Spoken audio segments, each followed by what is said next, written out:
Proba, čujemo se.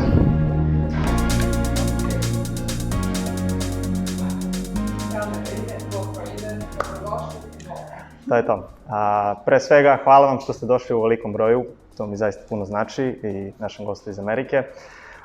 Moje ime je 𝗙𝗵𝗹𝗶 i danas ću biti u ulozi voditelja, predavača, neka kombinacija. I današnji predavač je Kris Amerikos. Kris je vlasnik kompanije koja ima više brendova i više franšiza koje su se specijalizovala u teaching English sferi. Takođe, Kris je i vlasnik platforme 𝗙𝗵𝗹𝗶 koja osposobljava sve one koji su u teaching sferi bilo koje vrste da monetizuju sopstveno znanje kroz online kurseve, online programe. Kako? Koristeći savremene, naučne, step by step tehnike dolaženja do novih klijenata, kupaca, promocije sopstvenog brenda i sopstvenih proizvoda. Takođe, tema današnjeg predavanja će biti online marketing, online prodaja, brendiranje, ali ne u nekom jeftinom i površnom smislu, nego će celo predavanje pratiti jedan konkretan case study kompanije koja je prošla kroz put da je od $2.000 početne investicije uspela da stigne do ostvarenog prometa u prošloj godini od $1,5 miliona. Tako da cilj ovog predavanja jeste da svi odemo ohrabreni, da preuzmemo kontrolu nad sopstvenim poslovanjem, nad sopstvenim životom i da kroz online prodaju, online marketing ostvarimo najvredniji cilj, a to je da doprinesemo drugima i da ostvarimo finansijsku slobodu koju svi želimo i za kojom svi tragamo. Jer nam ona omogućava da kasnije budemo još slobodniji u životu. Wow, thanks for that introduction. U redu. Hvala. And this is 𝗙𝗵𝗹𝗲, and he also knows so much about marketing. I started working with 𝗙𝗵𝗹𝗲 a few months ago, 7 months ago? Yes. And he was kind enough to invite me here to this event and to organize this. So I'm really happy to meet everybody who's here. I'm so surprised there's so many people. It's great. Hvala na lepim rečima. Kris je, pored svog iskustva i pored svega što je do sada uradio, takođe nama zanimljiv zato što je iz Amerike i nekako nas iz Srbije uvek zanima šta ljudi iz stranih zemalja misle o nama, kako im se čini Srbija. So, Kris, my first question for today's meeting will be, why did you even come to Serbia? What did you think about Serbia before you came here? And what you are thinking now when you have spent some time with people from Serbia, when you have seen places in Serbia and all of that? Honestly, I didn't know a lot about Serbia before I came. It sounded like a great opportunity for me to come and learn about a new place, a new culture, new people. And I've been just so surprised by how positive and friendly everyone is here. Really, some people might not believe that, but I thought when I first came here, everything seems very similar to Russia. Maybe if you know my story, I lived in Russia for 8 years. So here, people are so much better, so much friendlier, smile more, and it was great. But now that I'm here, I learned that it's not just this positive people, but also great food, great weather. What's that place that I like? Nišlijska mehana. Yeah, I like that place a lot. Awesome. So thanks for that, and welcome to Niš, welcome to Serbia, welcome to Coworking Space Delhi. So let's start. Your first offline teaching business. Mm-hmm. How and why did you start that? How did you acquire students there?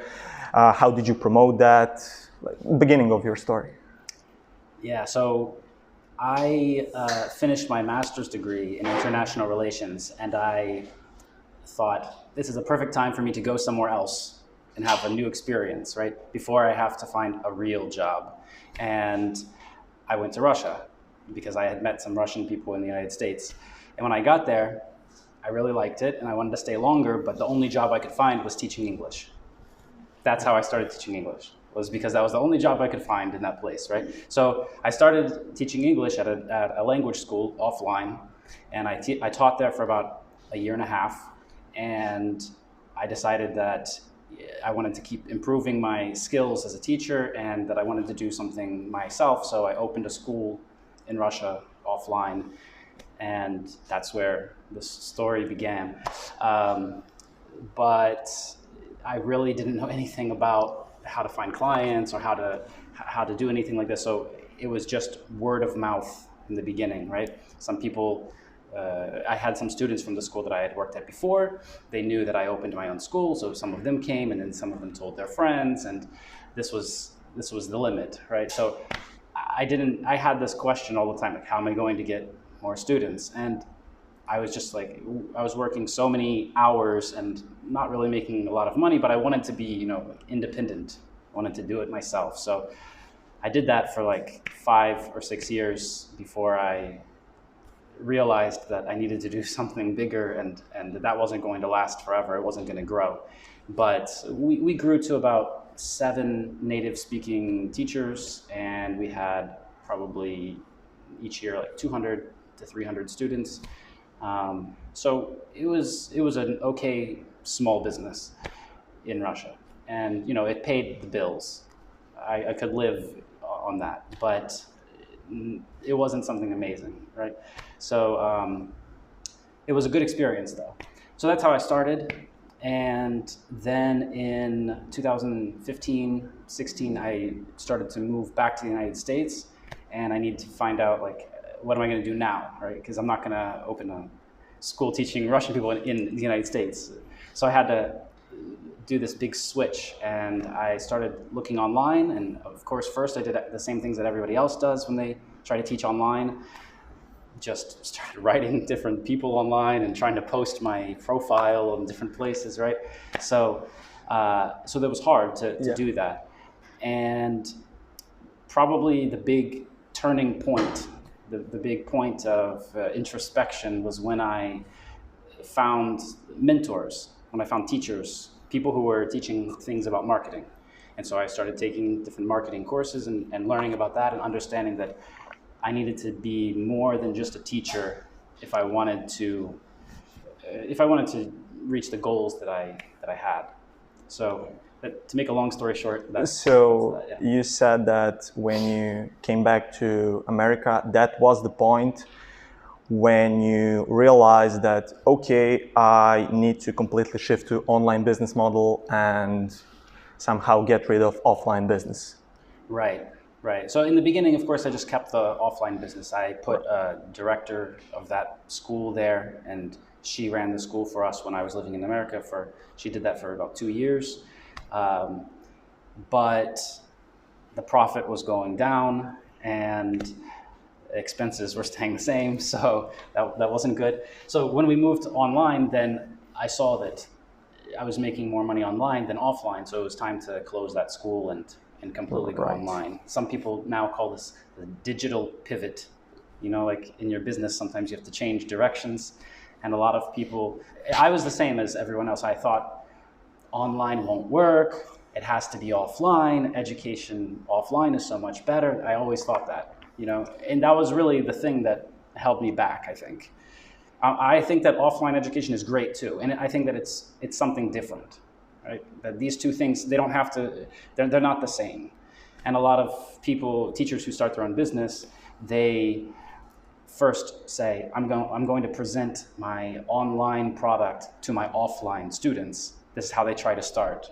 And it's like a big mistake, because and it's wrong people direction. who want the offline services, it's a different niche, it's a different audience. And the online, people who are ready for online, it's a completely different audience. So that was something that I had to learn, and I've seen a lot of other teachers who started their businesses have to go through this difficult stage of understanding this concept. Right. So did you have any branding strategy or strategy at all, or was it a complete mess and you need to like figure it out everything? I think complete mess is a good way of describing it. Yeah. Yeah.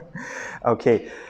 So you mentioned that it's really important for you to take mentors, courses, and to learn stuff, and to be able to not be just a teacher, but if you want to like reach some goals and to make more money and to scale everything, you need to know not everything, but some crucial steps in marketing, in sales, and I mean that's the thing that can inspire every one of us, because I think that in today's world you can do something, but you need to know how to promote yourself, how to promote your product in order to just be able to reach your goals. And okay, so we can now be more concrete. Remember that we talked about your beginning on YouTube. Uh-huh. And you said to me that you had thought that YouTube won't work for you, that people who are watching YouTube videos won't contribute to your brand or business at all. But right now, YouTube is one of the greatest source of students acquisition, your branding, and everything. So my question is there still potential on YouTube? How people can start promoting themselves on YouTube? And is TikTok new YouTube?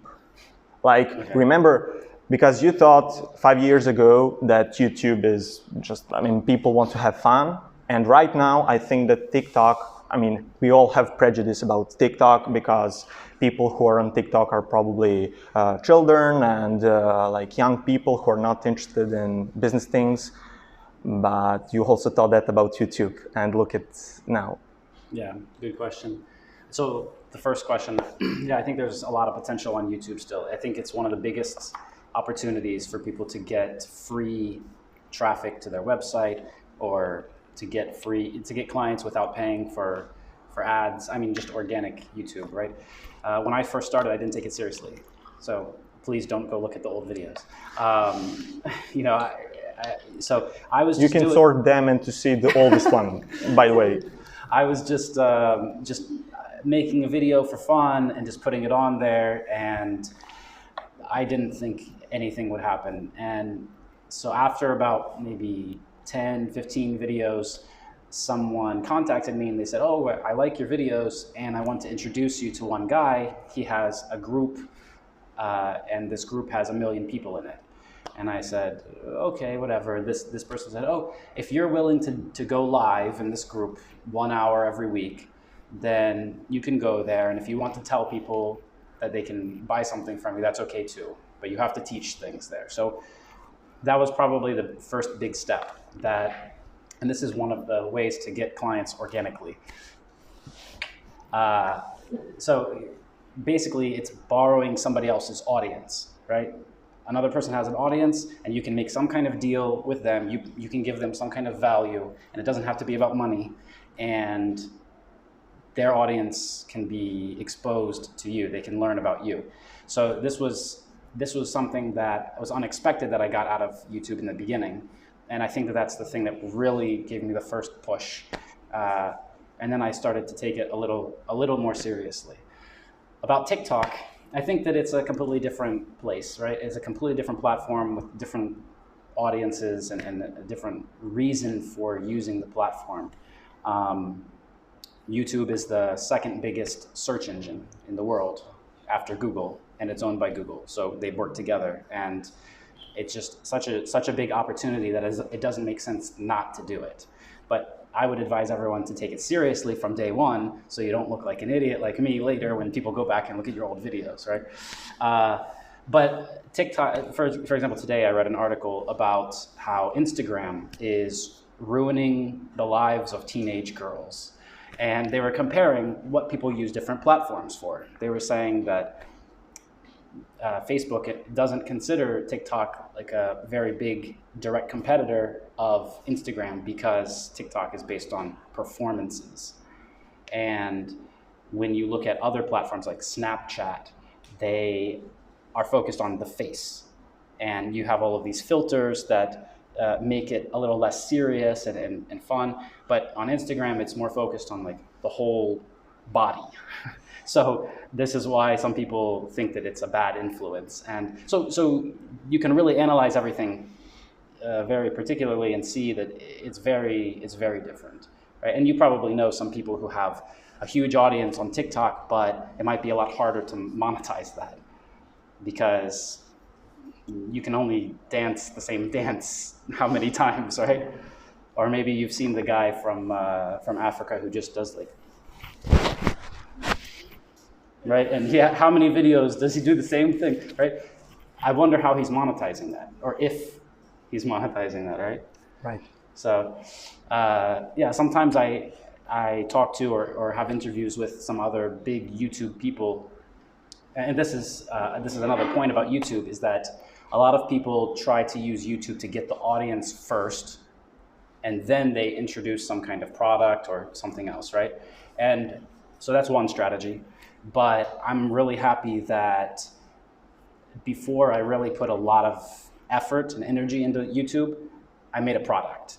So I was using YouTube I felt in my own mind that I was using YouTube for a reason, instead of just a number of followers or subscribers. Because, you know, now I think I have a okay number of subscribers, but it's like, it doesn't matter. The number doesn't matter if you're not gonna earn any money from that, right? So I hope I answered your question. Yes, yes, thank you. You agree probably that video is single most powerful piece of content. Yeah. Video as a format. Well, it depends in some ways, yeah. Because text is more searchable. Right. Right? Until you start to transliterate the text from the video. But I think that in the beginning, for example, on a website, if you have text and you have video, how are people going to find your website? They're going to find it through text more than video, probably. Right. Right. But yeah. Speaking about video, it's really hard for beginner to start recording themselves and start feeling comfortable in front of the camera. Yeah. How can a beginner start feeling comfortable in front of camera? How many videos he needs to record in order to start gaining confidence? And what was your case? Well, I have good news for everybody who's here today. You're making your first video. So you don't have to think about it so much, right? How many videos are there on the internet already? Like, just turn the camera on and do it. That's all you need to do. I know it sounds simplified, but that's it. Just start making the first video. Just make the first one, make the second. It doesn't matter. Just put it somewhere, show somebody. Somebody will say it's good, somebody will say it's bad. It doesn't matter. Right? You just need to do it. Right? That's it. So as a beginner, that's really just the first thing. And it doesn't matter about if it's great quality or if it's long or if it's short. Just put your face on the video. Just turn the phone around and make a video. You already do it. Just share it with people, and you don't have to be embarrassed about this, I think. Right. And when was the first time when your video got viral? Do you remember? I don't know if any of them have gone viral. No. But when you saw like some big numbers of views and comments and all of that, and did that inspire you to make more videos, more quality videos, and to adjust that to the platform, to the YouTube, and maybe start gaining more audience to the channel and videos? Yeah, it definitely helped to motivate me definitely helped to provide more motivation to do it more seriously, and that the time that I was spending on the videos was bringing some return on this investment, right? But yeah, it's really hard to take it seriously in the beginning when you don't see this return. But you have to understand that it's a long-term investment, right? It's all, each piece of content is building up to something much bigger.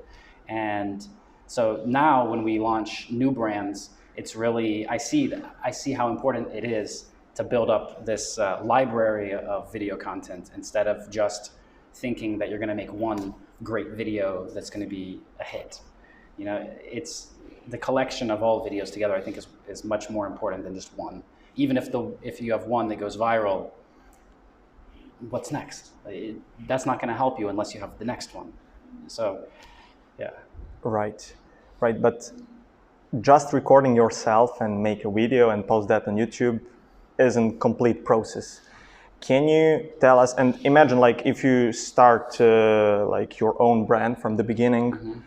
what will be some steps that will help you to start building your brand on YouTube? I mean, besides creating a video. Okay, so a brand needs a name, first of all, right? So this is the first place to start. And the name needs to reflect what you do or who you are. And a lot of the teachers who I work with now who are building their own personal brand, they ask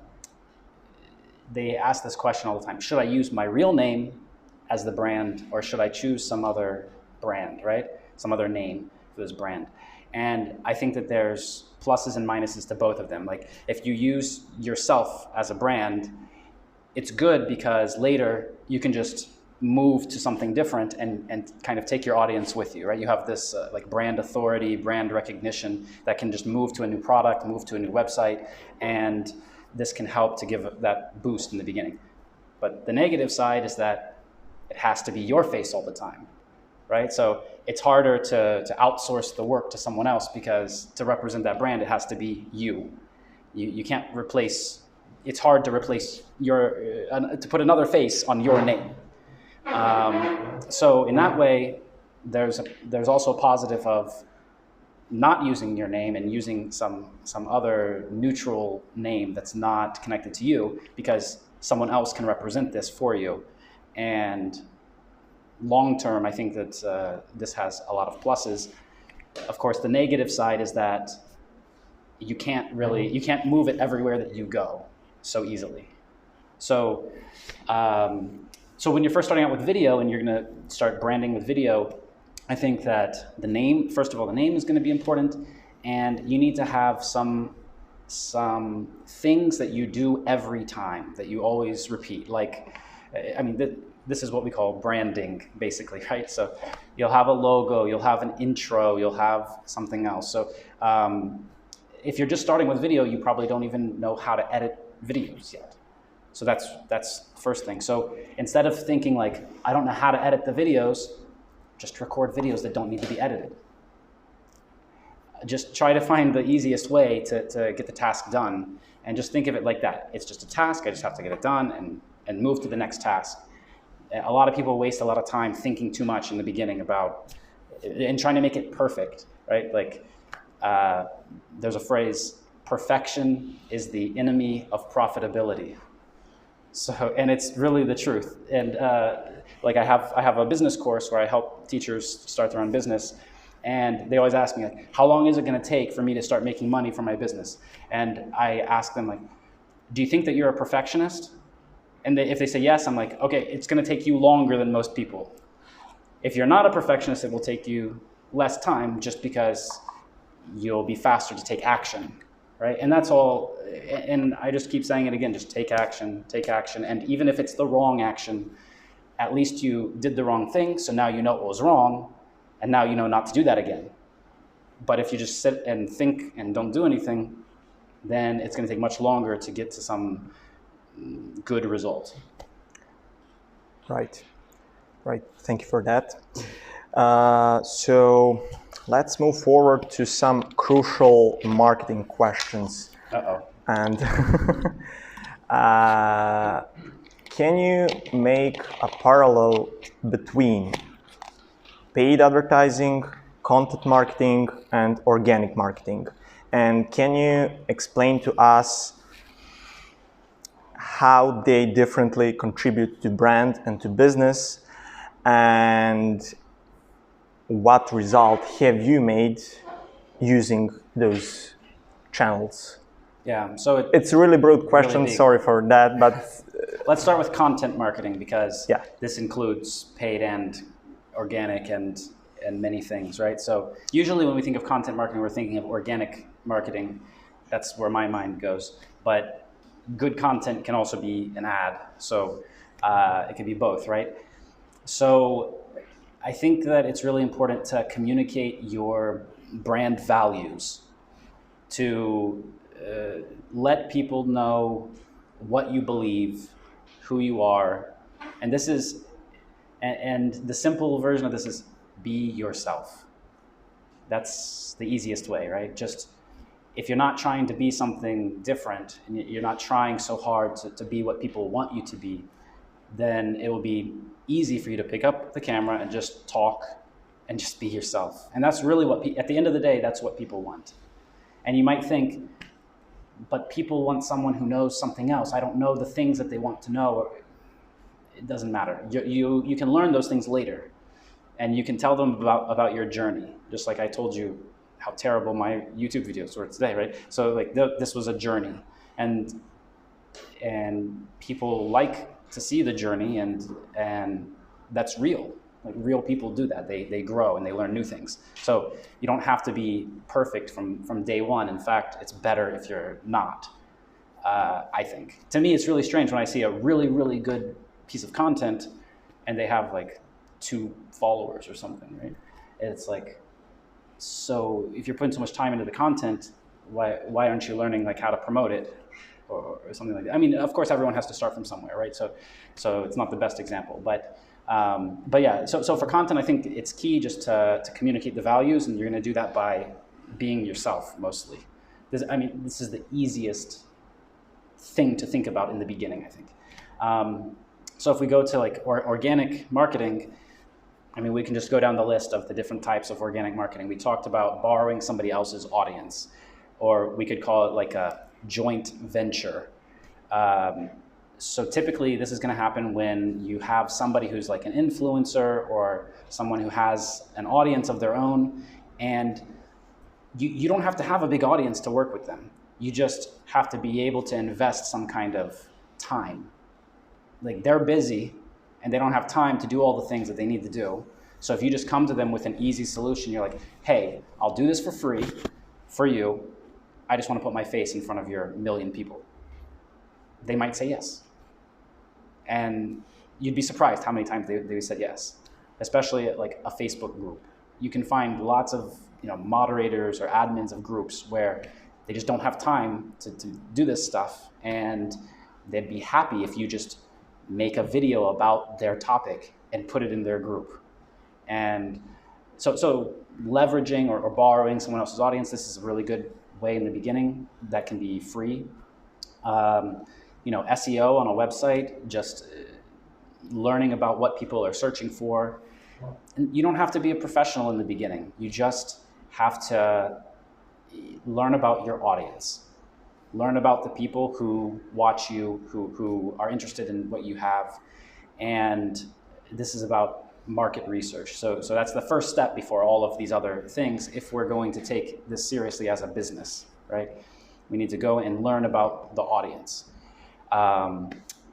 Let's see, we were talking about organic marketing. So yeah, YouTube definitely, and I mean there's so many other ways to do this. You can also borrow other people's audiences in terms of like a mailing list. You can collaborate with them. You don't. In the beginning, everyone wants to kind of. I think another big mistake that I see a lot of people do. There's one guy who worked with me at my school in Russia, and now he's trying to promote himself on TikTok as an English teacher. And I see this. He's like, everybody else is doing something different. Nobody is aligned with my brand. I'm so special, and I'm even though I don't have big results, I'm special. Like everybody's special, okay, but like nobody's special really. Like everybody's the same. We're all people. We're all doing the same things and talking about the same things. We're humans, and You know, so you don't have to have something hugely special to just get started, especially when it's going to be organic marketing. And again, I'm just going to go back to be yourself. That's the best way to attract the audience. If we talk about paid advertising, then this is a big, much different story. And if you think that you should go into paid marketing from the very beginning, then I think that that's a big mistake that some people make. It's a big waste of money, and you can send the wrong message in your marketing. You want to have a proof of concept. You want to test the thing that you have first. You want to do it organically first, get results like that first, even though it's going to take longer, and even though it's going to be harder. You have to do it that way so that you have this, what we call proof of concept, so that you know that it works before you start paying for any kind of advertising. And think about how you feel when you see ads. Like, you don't really, everyone's looking at it very skeptical and like, why are they paying to show this message to me, right? We live in the age, in the time now of the educated buyer, or like the person who is viewing the ad, they understand that it's an ad. It doesn't matter how well you put it onto the platform, if it fits the platform perfectly and it looks like it's supposed to be. It's an ad. Everybody knows it's an ad.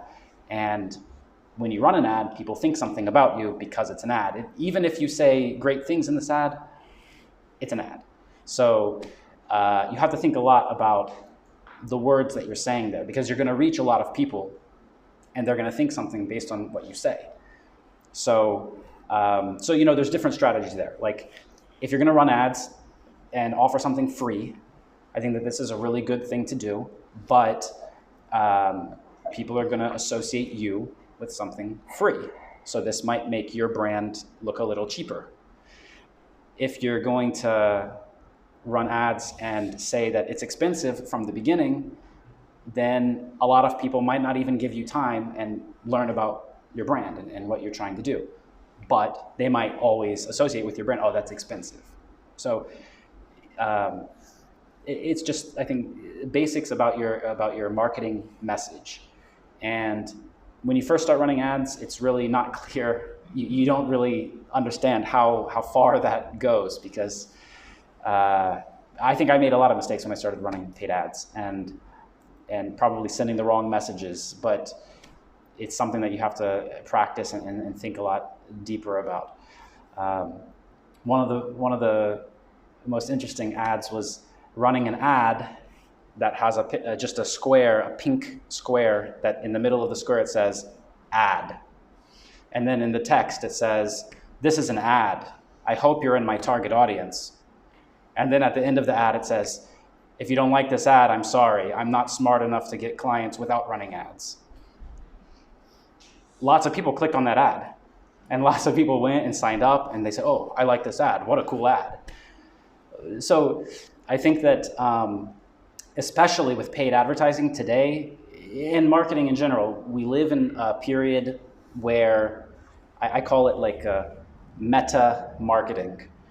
Like, if you know, like in philosophy, like metaphysics.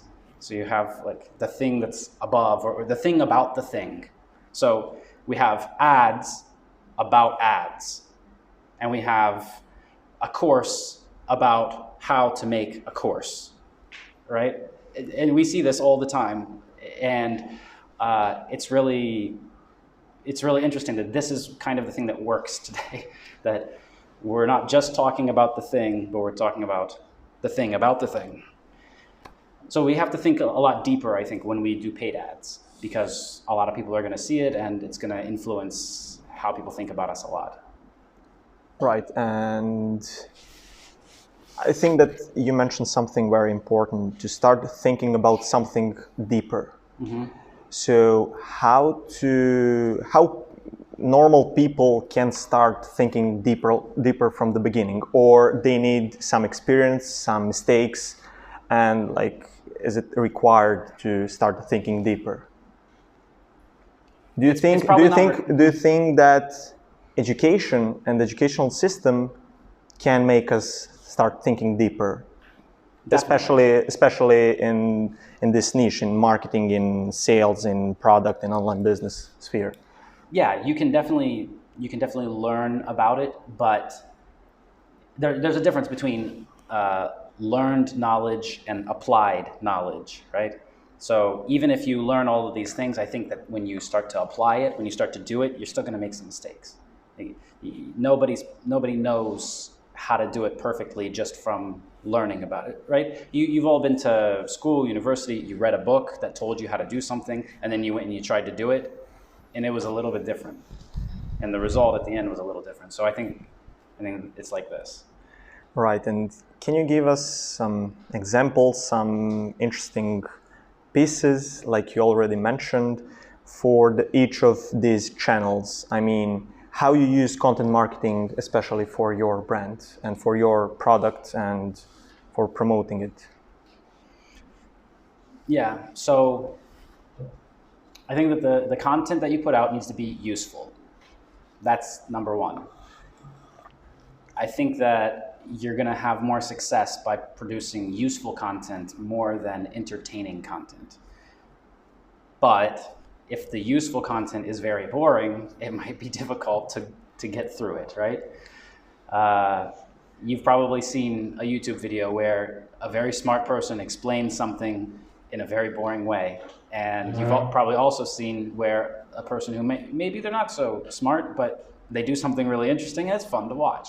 So there has to be this balance of interesting, entertaining, useful, and at the end of the day, that's going to say something about your brand and about you as the content creator. But I think that producing useful content gets you closer to the point of someone buying. So, right, that person needs to think that you know what you're talking about in order to trust you enough to, because let's face it, the first rule of content is that a person is buying when a person watches my YouTube video, they don't pay with money, but they do pay with time. That's what you should be thinking about with your content, I think. That the first sale that you made was you sold them and they paid you with their time. And if their time was spent well, if you gave them a good return on this investment of time, then they might spend their money with you. But if they invested their time with you and it was a waste of time, then why would they ever spend their money with you, right? So that's why some people are like, oh, I don't want to give away all my secrets.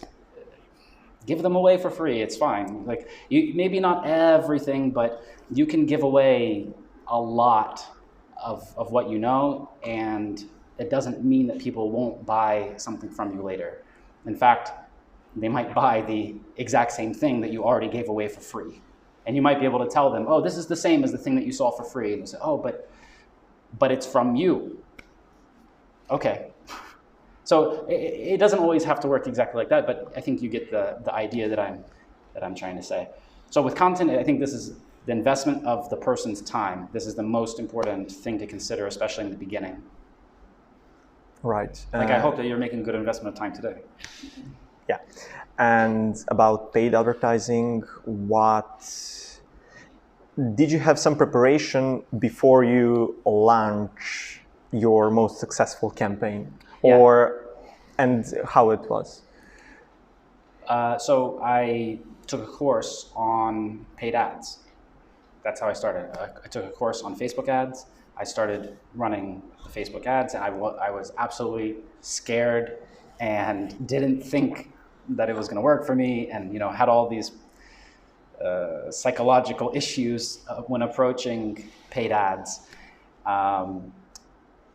But I think that the main thing is you need to have a system. You need to be thinking in a systematic way. So it doesn't have to take a long time, it doesn't have to be a complicated system, but it needs to be more than just, I'm going to run this one ad and people are going to buy. Or, of course, you probably have a sales funnel. You have some steps that people go through. They click the ad and then they go to a page and then something else happens, right? So you probably have that set up first, hopefully, before you even launch any ads, I hope, please. And but still, there's going to be some things that you have to go through, some problems, some testing period, right? And in the beginning, when you're spending your first dollars there, or your first dinars, then it's going to be, you're going to feel nervous. It's going to be a little uncomfortable. But that's okay, right? Because you only grow when you're uncomfortable. You don't grow when you're comfortable. So this is a really important step to go through, is spending those first dollars, spending that first money, even if you don't get a good result. Because now you learned where not to spend your money, or how not to spend your money, right? So I did that, and then after that But how not to be emotionally attached to that money? I mean, it's really hard. How did you approach that? So I think of running ads, and I think of marketing in general as using the scientific method. So, in school you probably learned the scientific method. So you measure the baseline. You measure what's happening now. You make one change. You measure the result after the change. Then you make another change based on the results again. And you just go through this cycle. Of course, there are more steps, but this is the simplified version. So by using this system, you can see what's working and see what's not working, and you can adjust your approach. Right. Right. And speaking about organic marketing, when did you start that? And especially with SEO, because probably a lot of people will start with their website, not with their YouTube channels or something. So do you think any initial research and starting point for one website to start getting some traffic organically from Google as greatest search engine? I think it's better to do it that way, definitely, instead of not having the information or not having experience. Honestly, when I set up the website, I think everybody, when they try to make their first website, you just don't know what you're doing, and you're stressed out, and you think that there's so many things you have to learn about.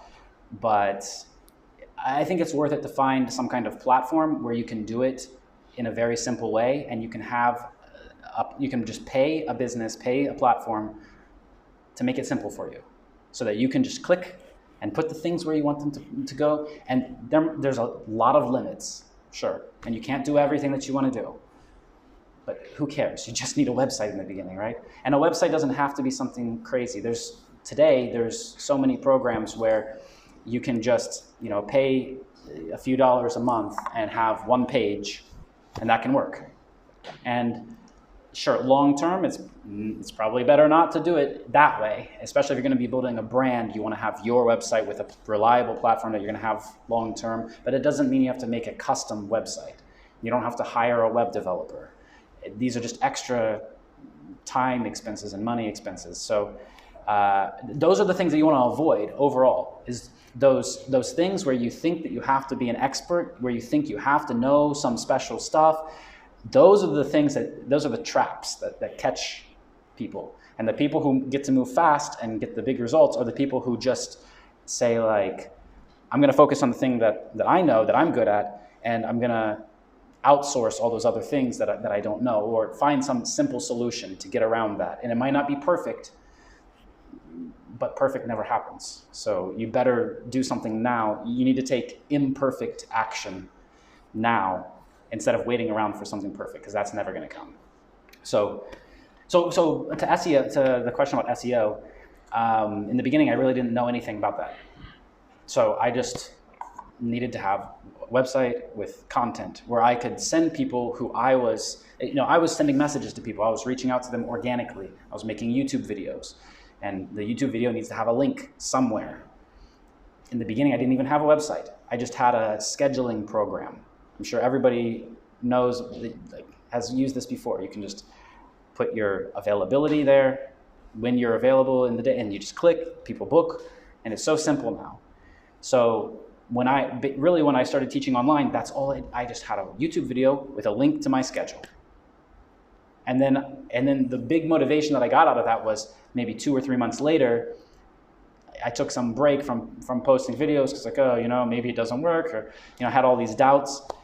And then there was like some days where someone purchased lessons with me through this link. And I was like, wow, I just made the video once with a link under it, and forever someone can buy from me. And something clicked in my head, and I was like, okay. And it was just so easy that I was like, do I really need a website? What do I really need? This was a big breakthrough moment for me, I think. Right. Okay. So last year, your business grew a lot. And do you think that somehow COVID is responsible for that? And how COVID positively or negatively impacted online education sphere and online sphere in general? I think it influenced it. It definitely influenced the growth of my business. I think that it impacted everybody. But the reason that we were able to grow so much last year was it's not like COVID happened and we started growing. We were already positioned for this before it happened. The people who won during this period of time were the people who were thinking, okay, everything's moving online. I already have my infrastructure set up, the website, the service that I can offer online, it's already there. And COVID just multiplied what was happening, right? And then there was a really cool opportunity because in the beginning of, not the beginning of COVID, but when the world admitted that COVID was happening, maybe March, April, a lot of big advertisers and bigger companies, there was too much risk because they didn't know what was going to happen next. So they started to spend less money. So ads became cheaper. And at this moment, I decided to take a big risk and just start spending like thousands of dollars every day on ads. And it was just a big risk in the beginning. I didn't know if it was really going to work, but the cost of the ads had dropped so much that it became really profitable. And at one point, we were spending $5,000 to $6,000 every day on ads, and it was okay because we could see that this money was coming back, and we could put it back in, and it was and then it became a different question. It didn't become a question of how can we run ads and get clients. It became a question of how can we restructure our business model, because when you first start, you think like your limit is 20 clients, 50 clients, 100 clients. But then when you reach thousands of clients at one time, you start to see pieces of your business breaking, and you need to go in and fix those things and rethink some things. So it was exciting, but it was also a little frustrating and lots of risk. Yeah. So how do you solve scaling that when such a high number of new customers joining your business? How did you solve that? So we had to hire a lot of people fast. So I had to make sure that I wasn't going to be the one person who had to train all these people. That's, bringing on teammates. That was one thing. Then, so delegation to other people, working with a team, right? And then there were just like pieces of the website that since I'm not a web developer and I didn't know anything at all about that then, there were some parts of the website that were very, very basic, and all of this extra traffic made it inconvenient for everyone to be using that. So the last thing that you want to do is spend $5,000 a day on ads and then have the website break and nobody can go there. So at one point, something not that bad, but something similar happened, and so I had to go and find a web developer to help us with that, and just to learn new skills, and yeah, just some things that you just didn't think about. You have to start thinking about. So being agile, being flexible. This is probably the best answer, but you can also do this by setting the right goals. I think, like if I had just set a bigger goal and said, our target is this number instead of this number, then I would have been better prepared for that, right? But I just didn't believe in myself enough, I think. Underestimate yourself. Yeah. And so it's great to have a bigger result, it's great, but then that was a different kind of work. So I have two additional questions. So you think that maybe it's a wrong approach and it's a wrong direction to people think that, okay, now it's COVID, everyone is online, so let's make some money online. Do you think that those people will fail because everything is not set up and they are not prepared for those things? I think that's two different things, right? Like just going online and being online, I think it's great. You still need to do that, even more so today. I think before COVID, people were wondering, should I be online or should it be offline? And people were asking these questions. And then COVID happened and it was like, you don't have a choice. It has to be online. And this is going to stay with us this was just the moment in history when everything changed and now things must continue this way. I think that it's also good for offline business though, because now that everything has to be online, also offline is something special, right? Like if we had this meeting online, it might not be as special as meeting here in person offline. So it means that there's some new value that we can find in offline if we present it the right way. But not being online, it's a mistake, I think. Yeah. Right. And you mentioned one word, agile. Do you think that, and how much is important for one company, and when you get bigger numbers and when you get students and clients, to have that organizational within the company with Scrum, with using agile development and using all of those tools that can help you organize your daily work? And when you were stuck at daily activities that didn't allow you to focus on more strategic things, and how did you deal with that?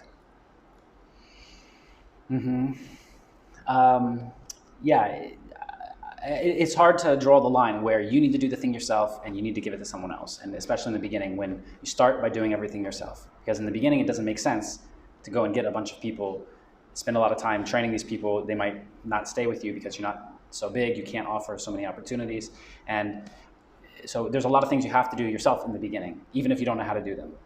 You just have to dive in and try. And so this can be really frustrating because you don't have all the skills that you need and you have to learn these new things. It's a lot of time.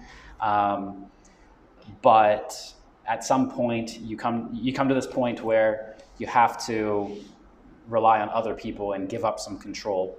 And that's a really important part. So I but I use like a special system, a simple system. I call it EAD, eliminate, automate, delegate. And you want to try to do everything in that order. So if you feel like everything is too much for you, there's too many tasks at the same time, first try to eliminate as much as possible, right? Look at the things that don't bring value themselves. So in every product and in every business, there's some things that actually give the customer value. Those are the main things that you need to focus on. But we also, no matter who we are, and no matter how big our business is, there's some extra things that we think people want. And it might be, for example, customer support. We might think that this is so important, but some people just eliminate customer support completely or a lot, and it reduces so many tasks because they can work with less people in customer support, they can automate more things, and they can find a new system. So I'm not saying that you shouldn't support your customers, I'm just saying that this is one example of a place where I see people like waste a lot of time when they could be using that time to deliver more value to the customer. And at the end of the day, delivering value to the customer is the thing that's going to help you win more customers and keep customers longer. So, so eliminate as much as you can, and then anything that you can't eliminate, you try to delegate. Now this is another step where a lot of people get like really frustrated, because you find one person, you try to delegate, but you try to get them to do it exactly how you would do it, and as well as you would do it. And this is like so frustrating in the beginning, because you think that it has to be the way and the quality that you would do it, but it doesn't. And in fact, I would say that you need to have a lower quality, but you need to make sure that that person's reliable, so that they show up, they do the task, they complete the task. Even if it's going to be half as good as what you can do, just the fact that they do it is success in the beginning. So, and this is just a part of giving up control again, right? It's moving from being the one-man band, a one-person business, to being a team. And it's really important to be a team too, not to be a dictator, right? Yeah. Can I ask, where do you find those people you work with? In my experience, the best place to find teammates is your clients. They like what you do. They like they're already supporting you, and they know the good things and the bad things about the product and about the business or the website. I've had a lot of success finding teammates in my client base. And yeah, the thing you want to avoid is like just finding a person, and you want to avoid thinking that just because you pay somebody, that means now they have to do that job or they have to do it well, right? The person needs to enjoy it and like it, and that's so much more important. And if your customers have been with you for some period of time, then they probably like it and enjoy it. I told you before about my offline business. I put a girl in charge of that for a few years. She was one of my first students when I first started teaching English. And I think right now in our team, 90% or 85% of the people who I work with were clients first, and then we became teammates. And it's really an interesting dynamic. Now, you know, I'm sure there are weaknesses to this strategy too, and I'm sure other people could shoot me down. But one clear disadvantage is that, oh, maybe they would stay your client and you would continue to get revenue, right? But we can't be so greedy, I think. We have to work together with these people. And these people have really good insights because they first were your client. Somehow they found out about you. They can remember the story of finding you, and they can tell the story. And then once you start to work together, I think they respect you on a different level. Especially if you can then behave with them as an equal person, as a partner, as a teammate, not I'm the boss and you have to do everything that I say, the way that I say it. Especially if they have a better skill too. Like in my situation, the product is teaching English, and a person who's learning English could be a great web developer. How did I find that first web developer who helped me? He was a student. And how did I find the next ones? That guy helped me. I didn't know how to find them. I didn't know the right questions to ask. So I did what I could, and then I said, hey, do you think you could check this person? So he checked, and I can trust him because we already have some kind of rapport, some good relationship, right? So finding people, I think, in the beginning, your clients can be a good place to look, even if you're small. Yeah. And then so this EAD process, it's eliminate, automate, and then delegate is the last step. So today, with so many programs on the internet, you can buy something so cheap that will automate something for you. And in my experience, a lot of people who are just getting started, you don't have a big budget. I didn't have a big budget when I first started. Not at all. I was teaching English myself for a few years and saving some money, and I had only $2,000 when we opened the offline business. And then when we started the online business, about the same amount of money is what I started with. So for some people, $2,000 is a lot of money, but even $500 is enough to start with. There's programs on the internet that can automate things for you. You just can't think that it's not worth the money. it's so much worth it just to automate that task, just to eliminate tasks and make things work without you. You can focus on the things that you like, you'll enjoy your work more, and so long term you won't be so frustrated. Right? And when you get frustrated as the business owner or as the director or chief marketing officer or whatever you're doing, people who you work with and people who are your customers, they feel that frustration. Even if you try to control it, but people can feel when you're stressed. So yeah. So after you mention all of those things, like, do you think that there is no justification for not starting out with something that you have? It's not perfect, you don't have a big budget, but you know that you need to start, and you feel that it will bad for you if you don't start. So, like, how to motivate other people with your story, that even if you started from scratch, from complete mess, from like little budget and everything, and got to some point, how you can transfer that to other people and motivate them to live better life, to impact other people, to make more income. So how do you go from starting to making an impact? Yes. Yeah. When you first start, everyone is going to tell you you're wrong. Everyone's going to tell you that you're not doing it the right way. Everyone's going to tell you that you have to do it differently, or they're going to tell you that you're stupid for doing it. They're going to tell you it's not going to work, and you're going to waste your time and your money, and people are going to tell you that. Sure, you'll have some people who support you too, but I don't know which is worse. The people who are always saying it's not going to work, or the people who, in English we say a yes man. The person who just always says, yes, it's great, great, great, right? That person is just as bad as the other person probably.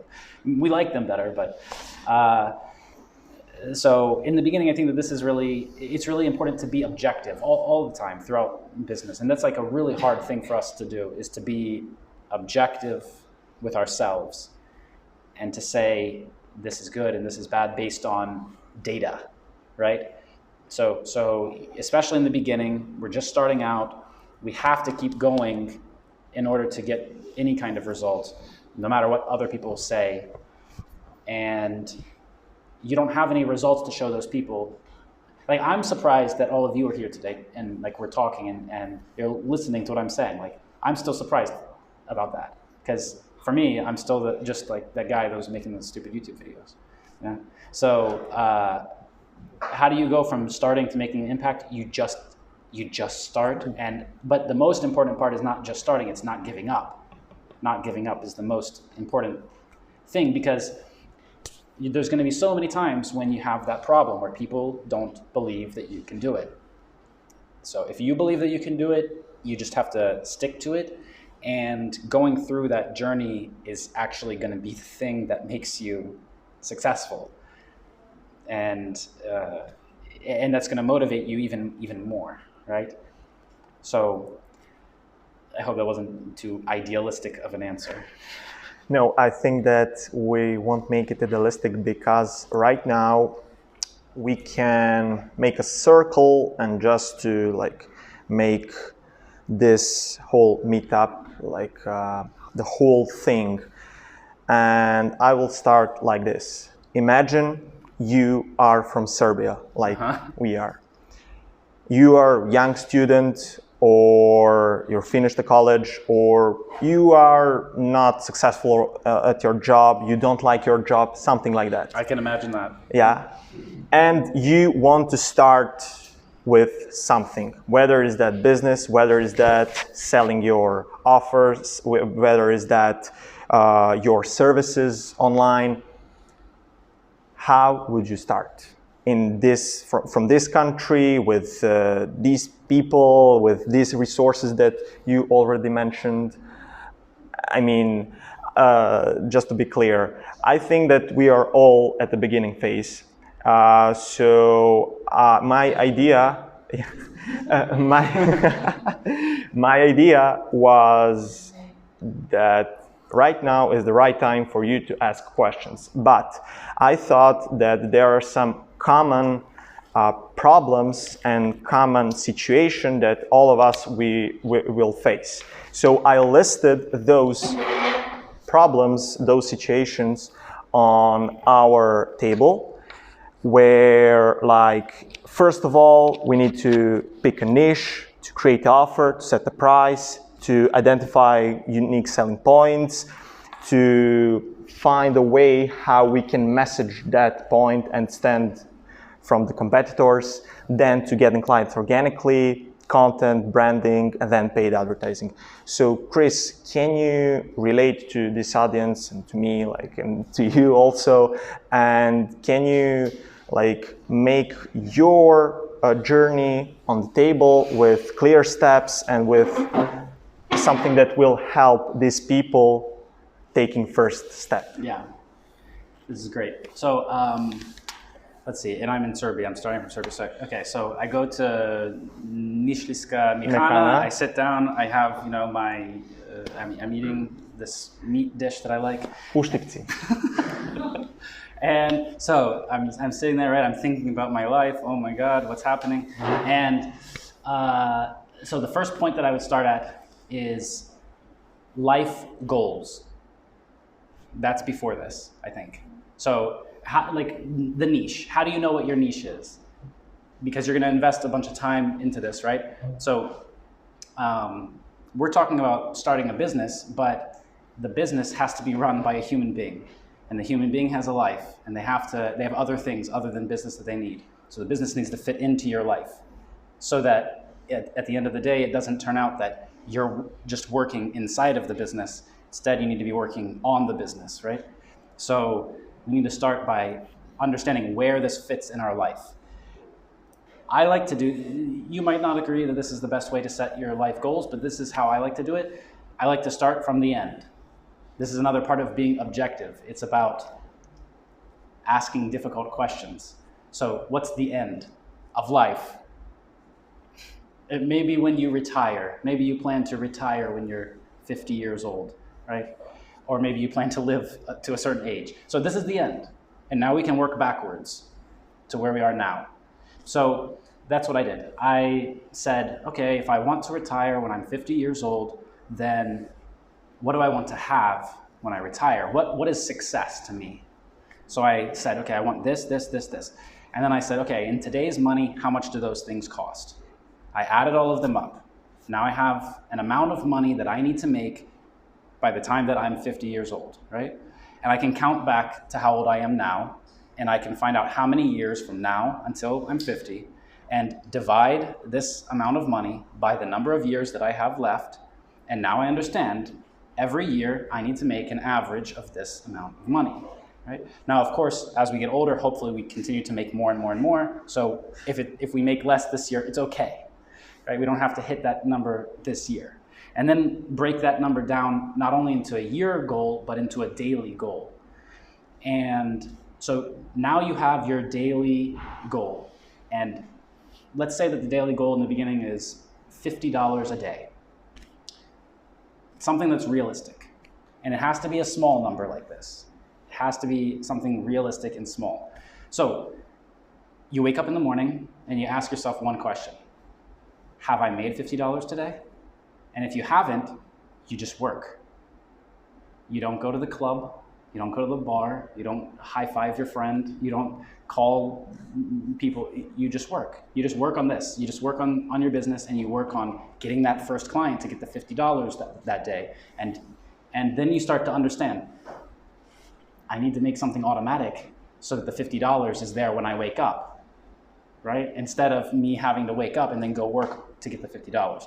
And so then that $50 per day goal becomes $100 per day, and that becomes $200 and $500 and $1,000. And so okay, so now we know the dollar or the money goal, and how does the business fit into our life? So there's other things that we also want to have, right? So this is the way that I would like to do this is I'll go to my calendar for the next year, and I'll try to block off all the time that I know that I'm going to be busy.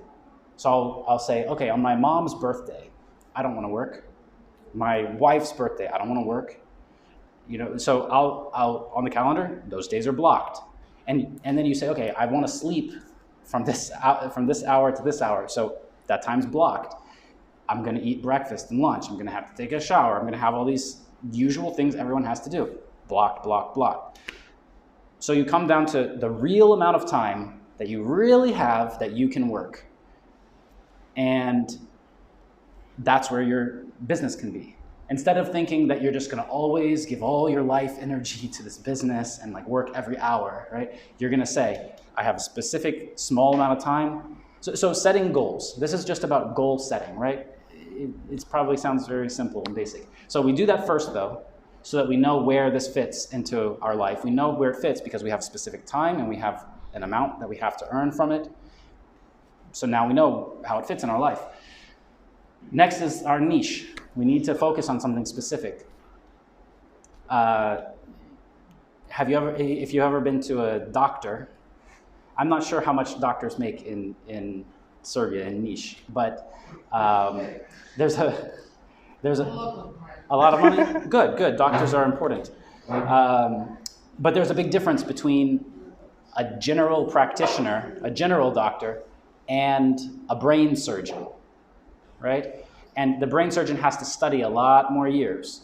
And the brain surgeon might come in and do an operation for 20 minutes and get paid a lot of money for this 20 minutes.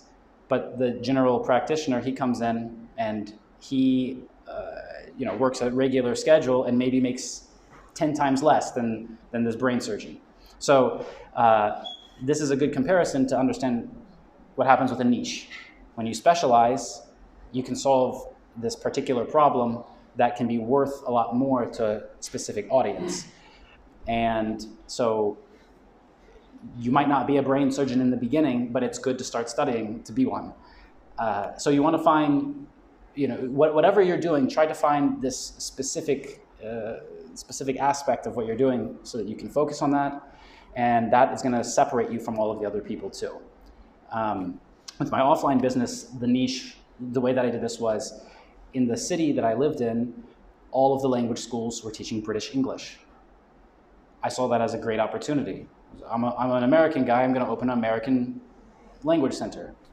And so it was the only one that was only American English. People would call us and say, oh, but I'm going to the UK. Oh, I need to take the IELTS exam. No. We do American English. That's it. And it's hard to say no to clients in the beginning when you don't have a lot of money, right? But saying no will save you a bunch of time, because what are you going to do? Create a new program for each different person? Maybe you've been in that situation before if you've been a teacher, and you have one person who wants to do this program and one person who's doing that program, and you're creating a new program for each person. I used to do that too. It was crazy. So having a niche simplifies things, and it allows you to be very good at something, because it's almost impossible for you to be the best in the world at everything, but it's very easy for you to be the best in the world at something very specific. So that's what our English Everyday program really does. I listened to people, to what people wanted from English, and everyone was saying, I need to learn how to speak, I need to learn how to speak, I need to learn. So I said, okay, if someone wants reading, not here. If someone wants writing, not here. TOEFL, IELTS, that's not here. Just speaking. And that made it so easy to just say it's just speaking, and any other thing that someone wants, sorry, that's not what we do. We do just do speaking. So this is a cool, using a niche is something that you should definitely do in the beginning. And a lot of people think, oh, but that decreases my audience. My audience is smaller. That's okay. You don't want your audience to be the whole world. And later, after you are popular in this niche, then you can generalize, then you can expand, because now you're established and people will be like, oh, that's that speaking guy. Maybe he's good at teaching me writing too, maybe, right? So it works like that. You need to focus first when you're smaller, and when you're a lot bigger, then you can become more general, right? So the offer, yeah. Making an offer. A lot of people make this really complicated, but it doesn't have to be so complicated. When we're making an offer, it's going to be basically, depending on our niche, there's going to be some kind of main solution that people are looking for. We want to solve a problem. The offer, that's how you want to think about it. It's not an offer.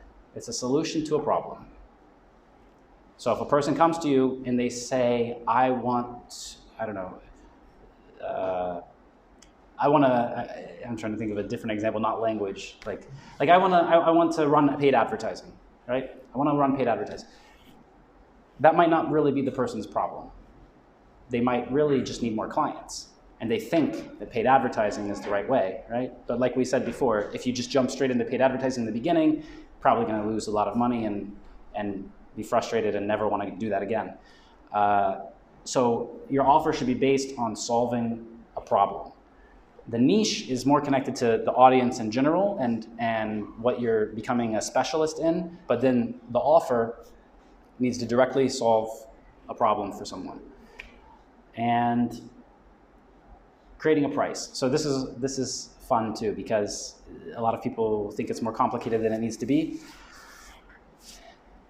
It's really important to create your offer and your price before you create your product. A lot of people, usually people think of it the other way. I used to think of it the other way too. I thought I need to create the best product I can, and people will see how good it is, and they'll buy it.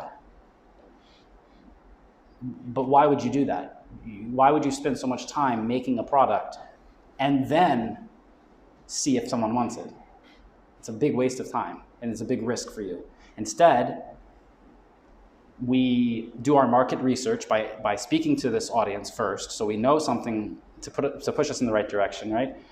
And you can really choose whatever price you want, within reason. But it's just a number. And if you work backwards from price and offer, then you look at the product in a different way. Instead of saying, I'm going to make a great product, but people usually pay only this much for this type of product, then you're going to waste a lot of time, and the price will probably be a lot lower than what you could get. Instead, you can say, I want this price because I have this goal, back to the goals, the financial goal first, right? So I have this price because it's going to help me reach the financial goal. So what do I need to include to make it worth this price? How can I design my offer and my product around this price so that everybody gets what they want? And I've been talking too long, so I'll stop there. But It's okay. I mean, then with unique selling points, and how to identify that, how to identify something that makes me different than my competitors. It comes back to market research again, listening to the audience about what they want. They're going to tell you about the problem, and your USP is going to be how you solve that problem differently than other people, right? So, I mean, there's some typical ways that you can do it. You can decrease the cost, so you can be cheaper. You can just solve it in a completely unique way. So this is connected to the idea of creating value. There's a really good book called The Blue Ocean Strategy. Blue Ocean Strategy. The idea here is red ocean and blue ocean. Red ocean is like, there's many people competing. Imagine in the ocean, there's different fish and sharks eating each other, and it's red. This is the usual market. Everybody's fighting for this small space. And the blue ocean is, you can just have a completely different idea or present them with a completely different option, and nobody's competing with you. The best example of this, maybe you know this famous circus called Cirque du Soleil. Have you heard of this? So this was like a really cool example of doing this, of creating completely new value where they didn't have any competitors. Before them, you had the circus, where people would come to see mostly animals, but there were some performances, and they had, these live animals, and it was kind of dangerous and interesting. And then people would also go to the theater, and see a theatrical performance with actors. But the Cirque du Soleil, they decided that they were going to combine these two ideas together. And so they looked at the circus and they said, do people really come there for the animals, or do they come there for the performance? The animals were the most expensive part of the circus. And they said, let's take the circus performance, but let's get rid of the animals, because it's the most expensive part, and they think that it doesn't really add so much value to the customer.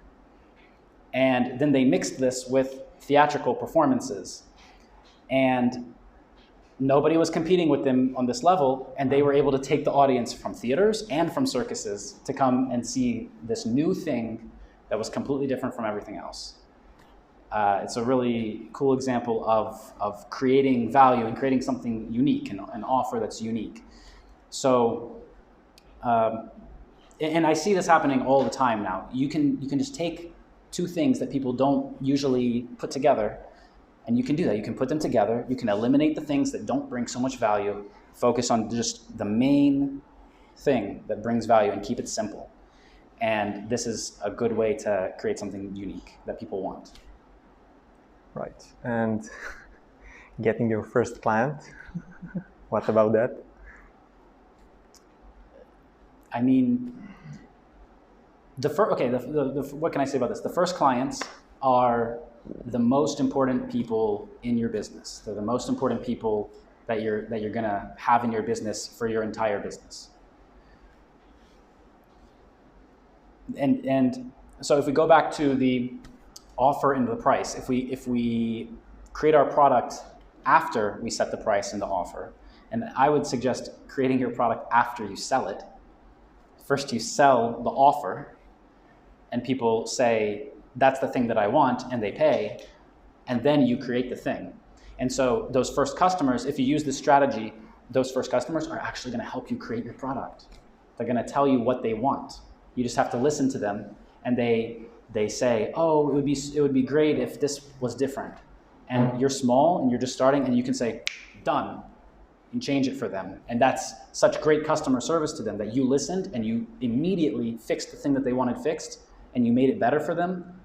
And those people will stay so much longer, and they'll tell other people about you.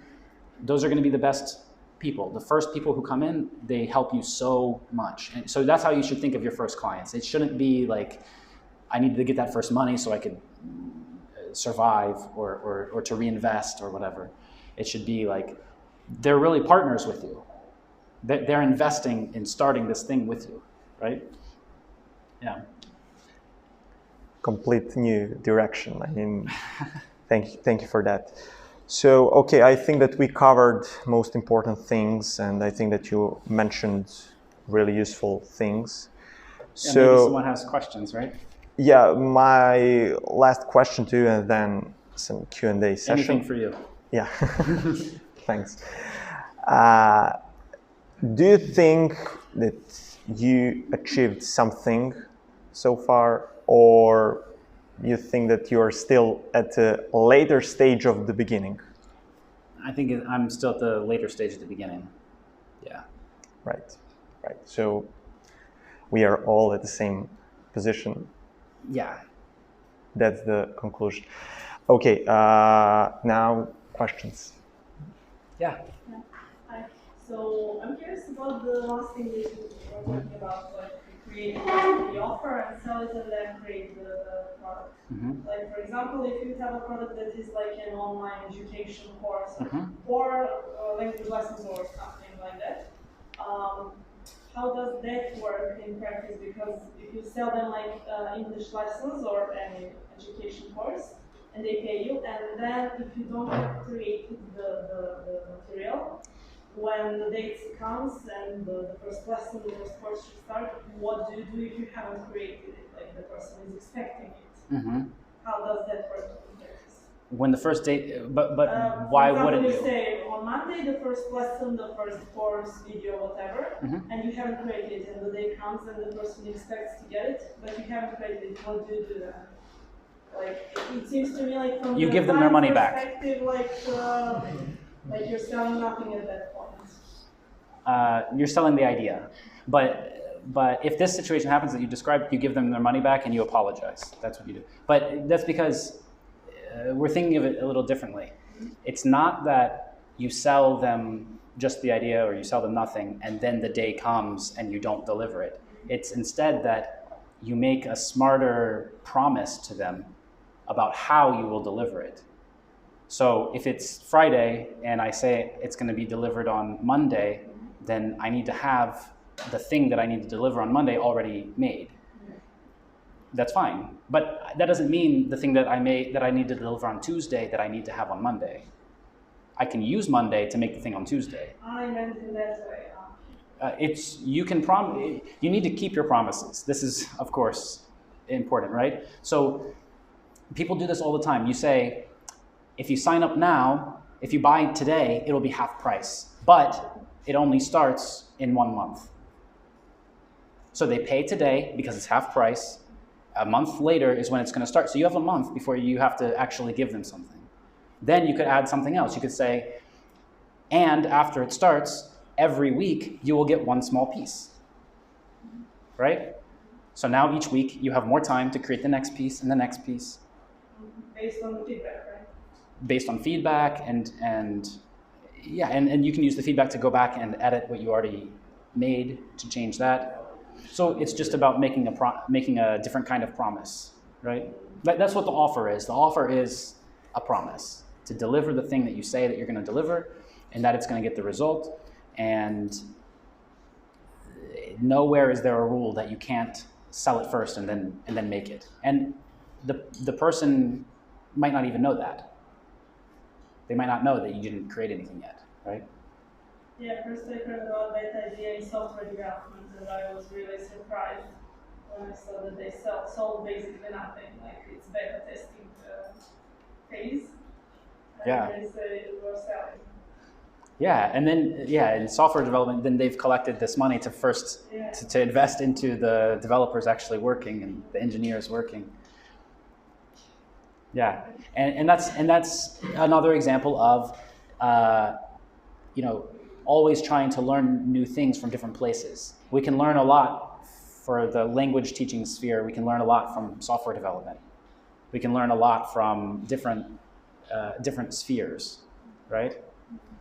It's really cool. Thanks. Great question. Yeah.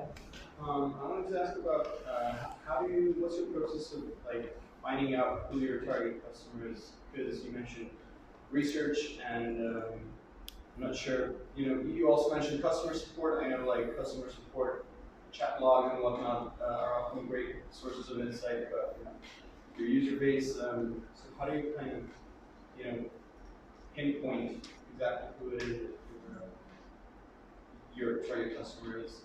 How do you tailor your value proposition to?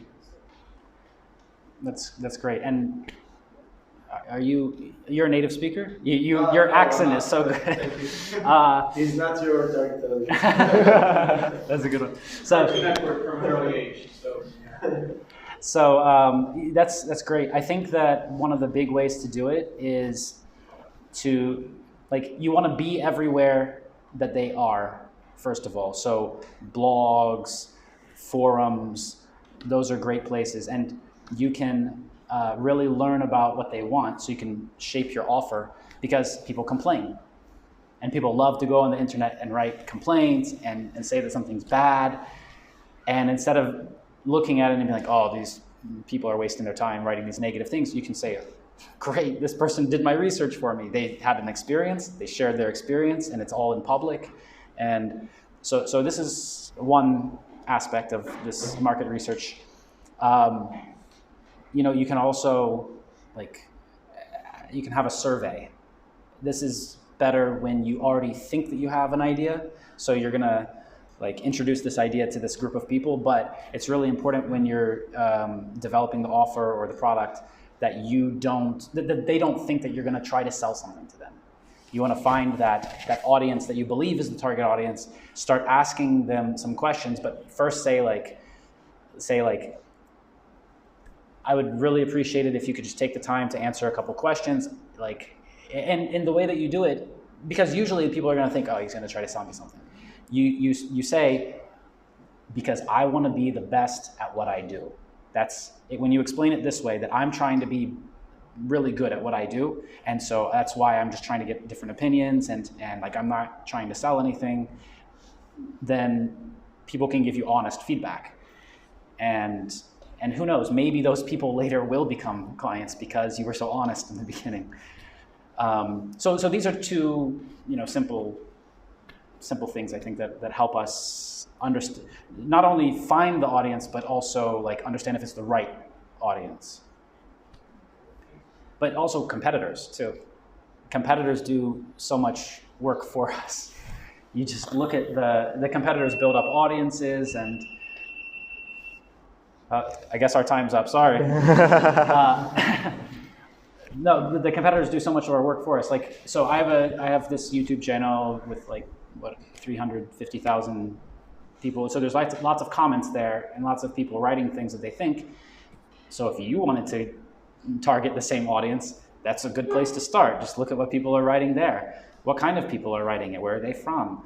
What kinds of words are they using? What kinds of problems do they still have with what I'm doing? And I think competitors give us a lot. And that probably comes back to our product and our niche. Another like beginner mistake, I think, is thinking that you should be the first one. Like usually when the teachers who are in my business program, who I help grow their business, a lot of times they'll be like, I have this idea, nobody else is doing it. And they're really excited. They're like, Kris, nobody else is doing it, I should do it. And the first thing I always say is, I'm like, sounds like a bad idea. If nobody else is doing it, sounds like a bad idea to me. Because there should already be a market with people who are interested in something like this. Like we can do the Cirque du Soleil example, and we can mix two things, but those were two markets that already existed, and it was clear people wanted that. So if there's nobody else doing it, then this should be a red flag. This should be like, you should think a few more times about this. Sometimes you're the first one, and that's great, right? And sometimes you're a genius for finding that first thing. But 98% of the time, that's not what happens. It's very dangerous to be the first person. And the first person is very rarely the winner of the market, right? Like, I don't remember the name of it. There was a Japanese company who made a phone that was like a computer with very limited options before Apple made the iPhone. Apple basically stole the iPhone idea from them. And they just didn't penetrate the global market at the level that Apple did. But Apple wasn't first, right? Or Henry Ford with the automobile. He wasn't first. He just did it on a bigger scale, right? So you don't have to be the first to be the best. Awesome. Yeah.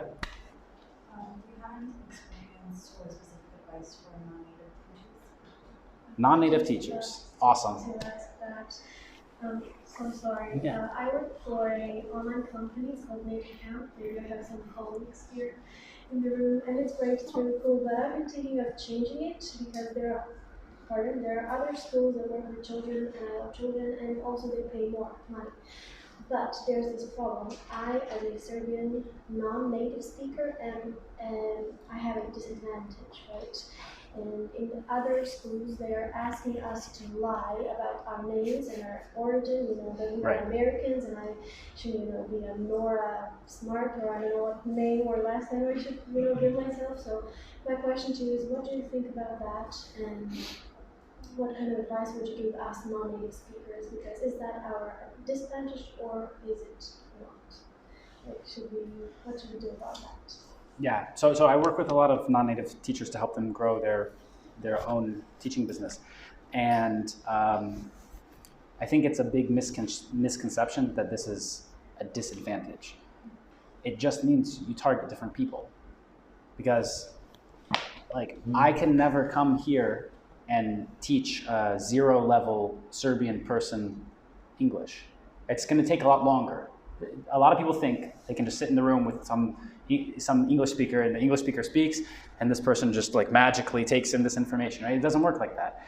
You will be a much more effective teacher to a person who's just starting out than I will, because you can explain those concepts faster, clearer. So in some places, it's an advantage. And you just have to find what your advantage is and use that advantage. So, but you also mentioned teaching children. This is something that I always stayed away from, but I see lots of other people doing it, and they do it well, and like cool, and I'm glad that other people can do that. But the reason I stay away from it is because it's a lot more difficult. There's yeah. So you really have two clients when you teach a child, right? Because it doesn't even matter what result you get with the child, the parent has to understand that result. And so you really have two different clients. So if you have 10 children who you work with, you really have 20 clients at least. And if I have 10 adults that I work with, I have 10 clients. Parents are usually in the room whispering to the children what they should say. Right. So yeah, you're right.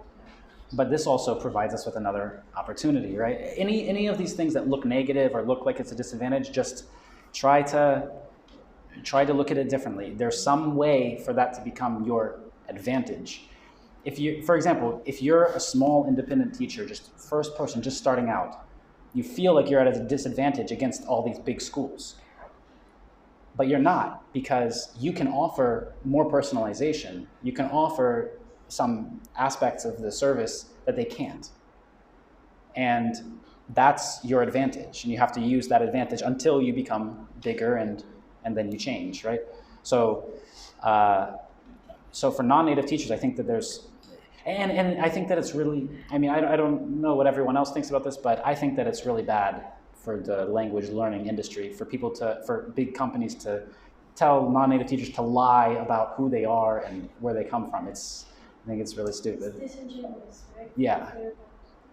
Yeah, and I know that this is like a common practice with a lot of big schools.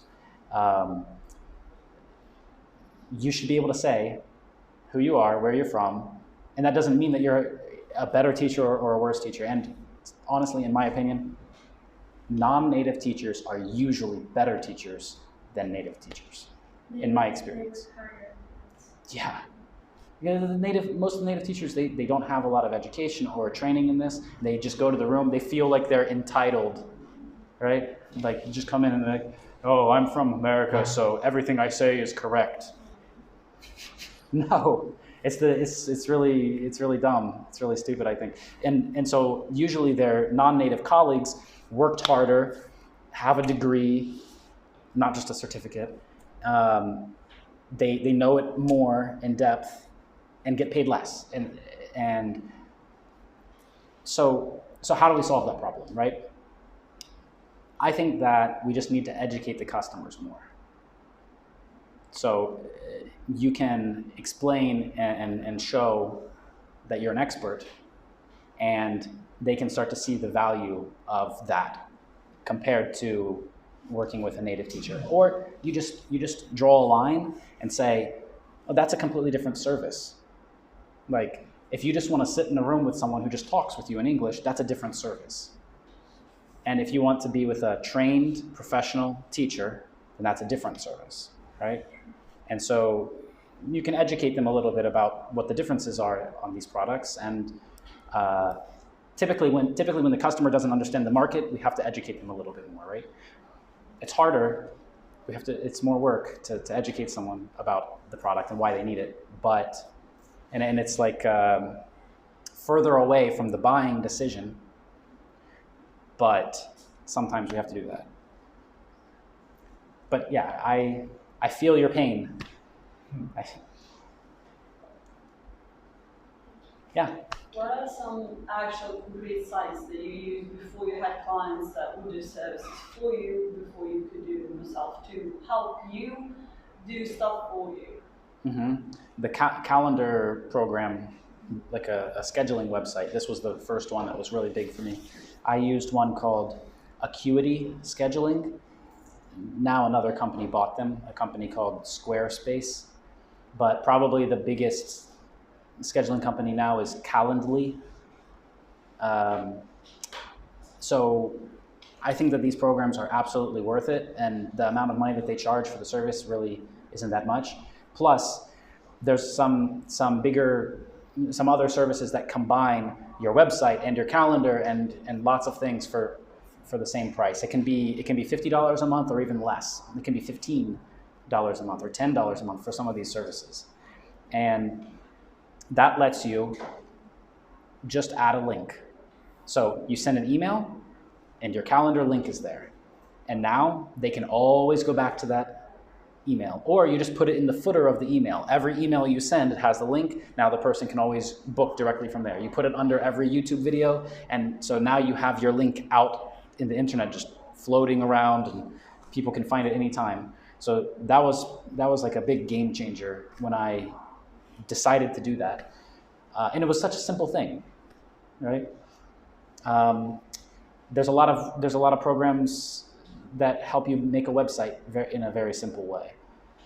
I mean, there's just hundreds or thousands of those out there, right?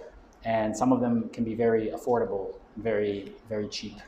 I think that that's a really good investment too. But I would suggest not spending any money until you get some of the first clients. You want to get the first clients and prove that you actually have something that people want that can be repeated, right? Because we want to specialize. If the most teachers are looking everywhere, like, oh, you study English. Like, if you study English in this room, that doesn't mean that you're in my target audience. Only the people who want to speak English online with native speakers who have been trained, so they're professional teachers. Just these people. Those are the only people in my target audience for that product. So like, if someone comes to me, oh, can you teach my kid? Absolutely not. So this is connected to using these programs because you're going to have to decide what your niche is before you do that. How are you going to effectively use those programs? You're going to use them with the specific audience, and you're going to target them. So which one you choose might depend on that, right? If you're teaching children, then the one that you use might need to be different than the one that I use. So, yeah, great. Anybody else? Yeah. I have another short question. Okay. It's related to the classes that you have for our company. Mm-hmm. So you said it's like only speaking, right? Right. So I'm curious, how do you teach them grammar? Like, how do you make sure they make a grammatically correct sentence? I'm very curious about that, especially if it's like a B2, C1, C2 level. Mm-hmm. Yeah, we have those levels, and do they type something? Do they write something, or it's really just? Oh yeah, we don't have anything about writing. So we have 4 types of lessons. It's a speaking program. We have 4 types of lessons. We have grammar, pronunciation, vocabulary, and speaking. And when someone asks, like, oh, so you teach grammar? I say, we have 4 types of lessons. We have grammar speaking, vocabulary speaking, pronunciation speaking, and speaking speaking. These are the 4 types of lessons that we have. So everything is speaking, but yeah, sure, in order to speak properly, you have to learn some grammar. You have to learn some words. You have to learn how to say the sounds. So, so we do have other parts included, but if someone just wanted to learn grammar, then this probably wouldn't be the best answer for them. And we have people who come to us all the time and say, I'm studying for the IELTS. If I join your program, will I get a better score? And I say, well, we don't teach IELTS, but the IELTS includes speaking. So this will help you improve your speaking. So that might help you improve your IELTS, right? So you can find ways to relate this specialized thing to bigger questions too, especially if the price is going to be right for them. Do you have like business English, formal English, or is it just all of them? We have separate brands. So some of the, like I told you, I have a business program for teachers. So some of the teachers who join this program, I have partnered with them to go into a different niche. So my main website is focused on general English speaking, and one of our other partner they focus on the niche of business English. We have, this is our franchise. They've franchised our product and focusing on business English. And then we have another one that focuses on Spanish speakers who are learning English. And then we have another one that focuses on, it's just for women. I'm just the co-founder, but I don't do anything there. So all the lessons are just women. There's a woman who's my partner who is the face of the brand and does everything. And you know, all of these things, they have their own audience that's different from my audience. So we can specialize in these different areas. Yeah.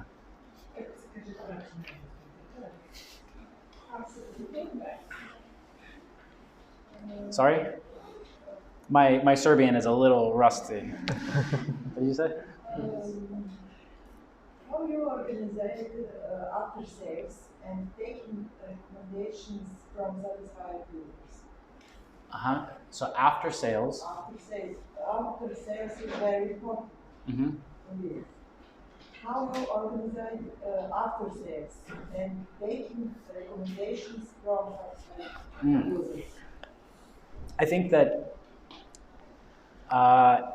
so the best strategy that I use to get the recommendations, or for me, it's not so much a recommendation, but I try to get a video that a person sends me a video that says, I liked your program, and then I can use this on my website, and other people come to the website and they say, oh, lots of people say that they like this thing. So